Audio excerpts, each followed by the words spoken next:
अरे कुल धन अडनिया के पास जा रहल बा, या साहेब जी का है विकास हो रहल बा। यारी दोस्ती में देशवा के नाश हो रहल बा, आ साहेब जी का है विकास हो रहल बा। हे विकास हो रहल बा, विकास हो रहल बा, विकास हो रहल बा, विकास हो रहल बा। अरे चाटुकार सत्ता के खास हो रहल बा, साहेब जी का है विकास हो रहल बा।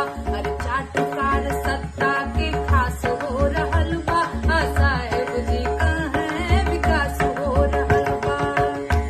अरे हंगर इंडेक्स में उपहास हो रहल बा, साहेब जी का है विकास हो रहल बा। बुढ़वन के पेंशन पे जुआ तास हो रहल बा, सैया जी का है विकास हो रहल बा। हे विकास हो रहल बा, विकास हो रहल बा, विकास हो रहल बा, विकास हो रहल बा।